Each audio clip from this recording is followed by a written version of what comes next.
Hello guys, welcome to Leon's kitchen. இன்றைக்கி நம்ம திண்டுக்கல் தலப்பாக்கட்டி பிரியாணி எப்படி செய்யுதுன்னு பார்க்கலாம்.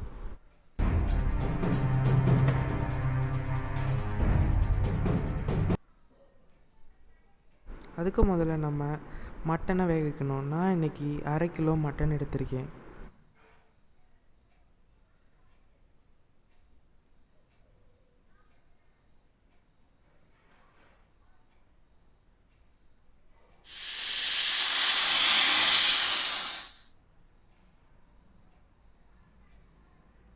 அதுக்கப்புறம் சீரகம், மிளகு, முந்திரி பருப்பு, கிராம்பு, ஏலக்காய், பிரியாணி இலை, நட்மேஸ், பட்டை, நட்சத்திர சோம்பு எல்லாத்தையும் எடுத்து மிக்சியில் போட்டு நல்லா அடித்து வச்சுக்கோங்க.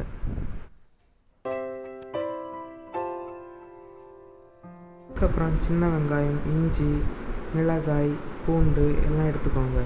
இதை நல்லா அரைச்சி பேஸ்ட் மாதிரி எடுத்துக்கோங்க.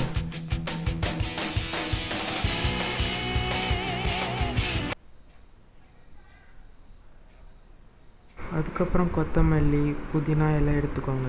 இதில் 2லேயும் கொஞ்சம் கொஞ்சம் எடுத்து அரைச்சி வச்சுட்டு மீதியை அப்படியே வச்சுக்கோங்க. அதுக்கப்புறம் ஒரு பேன் எடுத்து 3 டேபிள் ஸ்பூன் நெய் ஊற்றிக்கோங்க.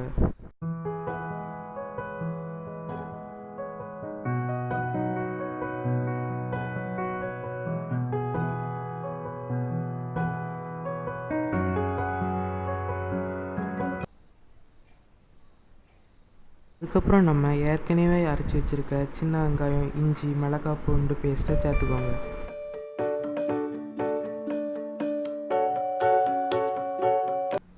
அதுக்கப்புறம் நம்ம அரைச்சி வச்சுருக்க கொத்தமல்லி, புதினா பேஸ்ட்டையும் சேர்த்துக்கோங்க. அதுக்கப்புறம் நம்ம ஏற்கனவே அரைச்சி வச்சுருக்க சீரகம், முந்திரி பருப்பு பவுடரை சேர்த்துக்கோங்க.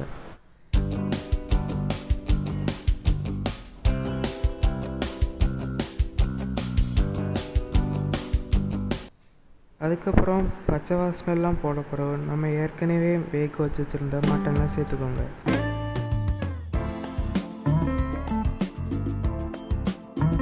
அதுக்கப்புறம் 1 டேபிள் ஸ்பூன் மிளகாய், 1 டேபிள் ஸ்பூன் மல்லியை சேர்த்துக்கோங்க. அதுக்கப்புறம் நம்ம ஏற்கனவே எடுத்து வச்சுருக்க கொத்தமல்லி, புதினா இலையை சேர்த்துக்கோங்க.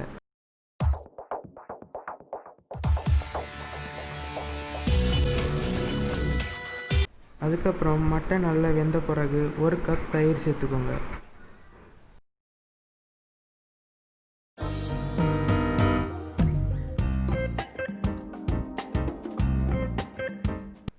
அதுக்கப்புறம் ஒரு சின்ன லெமன் எடுத்து அதில் உள்ள ஜூஸ் எடுத்து ஊற்றிக்கோங்க.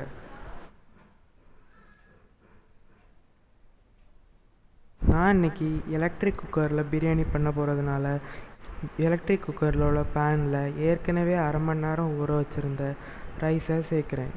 இந்த ரெசிபிக்கு சீரக சம்பா ரைஸில் செஞ்சால் ரொம்ப நல்லாயிருக்கும்.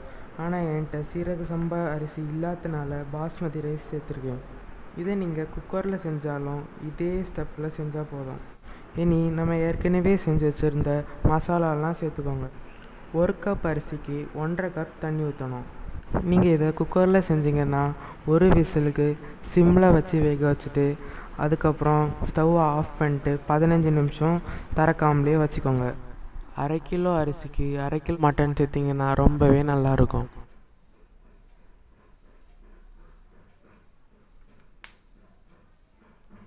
அவ்வளோதான், சுவையான திண்டுக்கல் தலப்பாக்கட்டி பிரியாணி ரெடி.